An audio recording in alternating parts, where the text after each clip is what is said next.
Salut à tous, on se retrouve aujourd'hui pour l'essai de la Tesla Model S Long Range 2021. Alors cette version 2021 se distingue par quelques détails particuliers, notamment les coques de rétroviseur en noir satin, les petits inserts de clignotants en noir satin, ainsi que les jantes en noir satin également.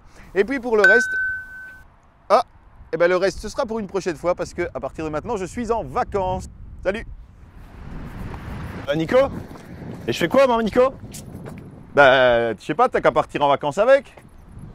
Ok, on fait ça. Bah ça tombe bien parce que la Model 3 qu'on a ici, c'est une version grande autonomie. Ouais, salut Nico. Donc on a 614 km d'autonomie et on va prévoir un petit trajet de 1000 km, ce qui permettra de mettre à l'épreuve les superchargeurs qui ont justement bien évolué depuis ces dernières années, puisque en 2016 on comptait environ 1200 superchargeurs et maintenant on en compte plus de 6000. On a également d'autres nouveautés puisque les superchargeurs ont augmenté leur vitesse de charge. On est passé maintenant récemment sur les versions 3 à 250 kW. Et puis dernière nouveauté qui permettrait de faire de longs trajets plus facilement, c'est le préchauffage de la batterie qui se traduit par une charge environ 25% plus rapide. Donc en théorie tout ça permettrait de voyager plus facilement, mais ça c'est la théorie et on va voir maintenant comment ça se passe en pratique. Voilà, là c'est l'heure du départ, il est 5 h du matin, la batterie est complètement chargée, on va taper la destination. Voilà, et donc un des avantages de Tesla, c'est qu'elle a ce planificateur de trajet qui est embarqué et qui va calculer automatiquement combien de fois il faudra s'arrêter avant d'arriver à destination et combien de temps à chaque fois.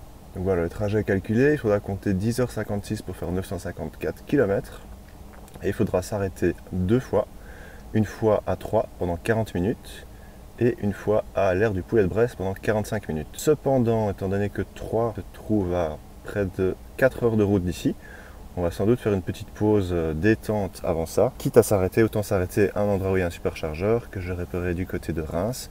Donc on fera l'expérience de s'arrêter à Reims et de recharger déjà une première fois. Ce qui devrait normalement nous permettre de nous arrêter moins longtemps les fois suivantes.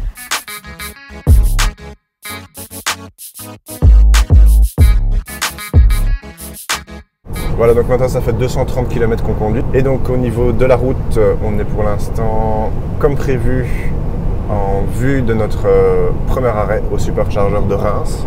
C'est une destination qu'on a forcée dans le GPS parce qu'on avait envie de faire une pause après plus de 2 heures de conduite. Ça ne s'affiche plus maintenant, mais il était indiqué que la voiture prévoyait un préconditionnement de la batterie pour la recharge rapide, ce qui va nous permettre d'optimiser la charge pour charger le plus rapidement possible. Ce qu'on va voir tout de suite. Voilà, donc on a rejoint le superchargeur qui charge à, ici on le voit, entre 130 et 140 kW. Qui est correct, mais il existe plus rapide. On a reconfiguré l'itinéraire pour notre destination finale. Il nous indique donc un temps de charge de 5 minutes avec le détail ici. Donc 5 minutes pour l'instant et puis continuer jusque 3 où s'arrêter 40 minutes et ensuite s'arrêter encore 45 minutes à Mâcon. Mais ce qu'on va faire, c'est prolonger un petit peu la pause ici, donc charger un petit peu plus que 5 minutes et on verra comment le système parvient à recalculer les prochaines recharges. Alors un petit point sur le superchargeur, donc il se trouve ici sur une aire d'autoroute. C'est très pratique, ça ne nous demande pas de sortir de l'autoroute comme certains superchargeurs, donc on ne perd pas de temps sur l'itinéraire. Comme on peut le voir, il est assez peu fréquenté. On est au mois d'août, mais c'est un jour de semaine, donc ça réduit un peu la circulation. On verra sur notre retour qui va s'effectuer un samedi, qui plus est un week-end du 15 août, si c'est également le cas.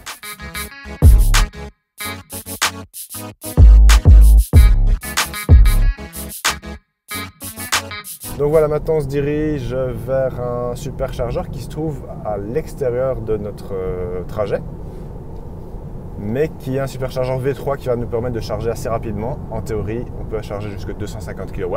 Et d'après le planificateur, on devrait faire une pause ici de seulement 20 minutes et puis repartir pour ensuite faire une dernière pause de seulement 20 minutes. Ce qui veut dire en fait qu'au total, on ne se sera arrêté que 3 fois 20 minutes, ce qui serait vraiment exceptionnel pour un trajet de 1000 km en électrique. On va voir si c'est vraiment aussi facile en réalité. Voilà, après 526 km, on se retrouve au deuxième superchargeur du trajet. Et donc ici, on est parti pour une petite charge de seulement 20 minutes au total. Et on remarque qu'on a une bonne vitesse. Au départ, on était à 250. Là, on est redescendu un petit peu. Ça va nous permettre de repartir très rapidement. On est ici sur un superchargeur qui semble assez récent et qui est vraiment très très grand. avec beaucoup de stations et une seule voiture en charge, donc aucun problème de fil.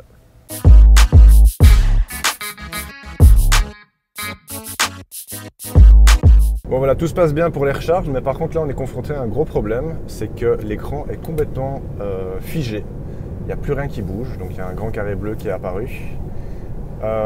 Les vitesses qui sont affichées sont plus correctes, le régulateur de vitesse, j'ai beau tourner ici, il n'y a rien qui change. Le GPS ne bouge pas non plus, donc on a essayé d'appuyer à différents endroits, sortir, ouvrir un menu ou l'autre, il n'y a plus rien qui marche. La solution envisagée, c'est de s'arrêter, d'éteindre la voiture carrément et de redémarrer la voiture, comme un ordinateur. Pas terrible. Ben voilà, le problème s'est réglé sans qu'on ne doive s'arrêter. L'écran s'est arrêté tout seul, est devenu noir et a redémarré. Et tout semble résolu.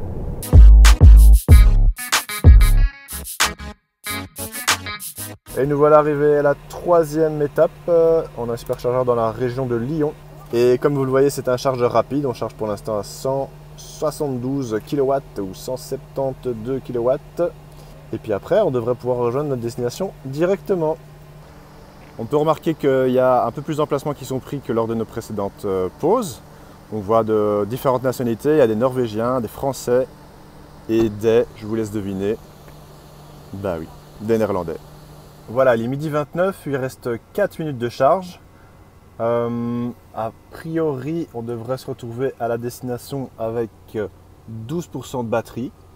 Bah, ce que je vais faire, c'est que je vais continuer à charger au-delà du temps qui est préconisé par Tesla, ce qui va nous permettre d'avoir une plus grosse autonomie quand on arrivera à destination. On ira donc au-delà des 12% qui sont prévus à l'arrivée, ce qui nous permettra d'arriver à destination avec une petite réserve pour pouvoir encore faire face à d'éventuels problèmes de borne de recharge ou alors de faire quelques trajets sur place.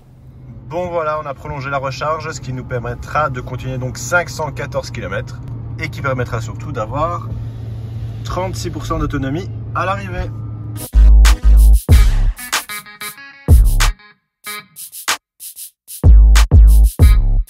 Voilà, c'est le moment de faire un premier bilan de notre allée. Donc on est arrivé à destination et finalement pour arriver à destination, on a dû s'arrêter seulement 3 fois pendant 20 minutes.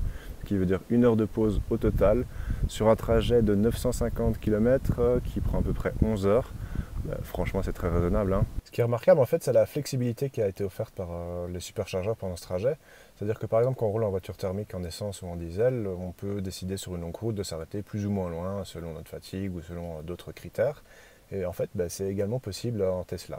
Par contre, ce qu'il y a, c'est que le navigateur est à adapter manuellement. C'est-à-dire qu'il faut un peu explorer sur son itinéraire les superchargeurs qui sont disponibles et puis indiquer au planificateur le superchargeur auquel on souhaite s'arrêter. Ensuite, le planificateur de trajet va recalculer les trajets selon nos critères. Mais par contre, ce qu'on aurait quand même apprécié, c'est de pouvoir avoir le choix dans l'itinéraire. C'est-à-dire que si on va du point A au point B, le planificateur nous propose un itinéraire et point barre.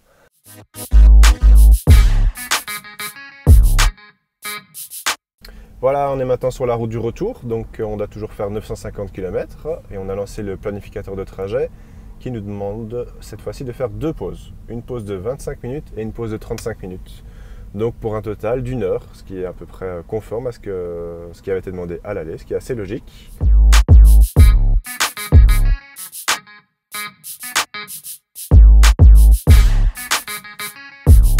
Voilà, on va faire un petit point sur le superchargeur où on se trouve, qui est dans la région de Mâcon, qui se trouve à environ 2 km de l'autoroute, qui est bien rempli. Bon, il y a une vingtaine de bornes et il y a plus ou moins la moitié qui sont prises.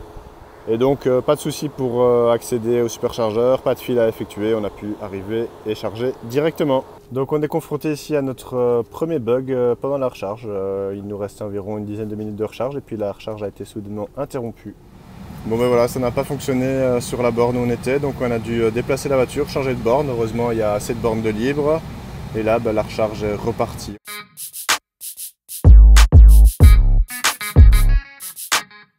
Voilà, nous sommes arrivés à notre deuxième et dernière étape. Donc on peut déjà signaler qu'on a une consommation moyenne sur les 300 derniers kilomètres de 17 kWh et on roulait à 130 km/h quasiment tout le temps. Donc on peut encore dire que c'est une consommation correcte pour de l'autoroute, pour une voiture électrique. Point de vue de la charge, comme prévu, il était prévu qu'on charge 40 minutes et c'est effectivement ce qui se passe. Voilà, en ce qui concerne l'environnement, on est ici sur une station avec 10 superchargeurs, dont 3 seulement qui sont occupés.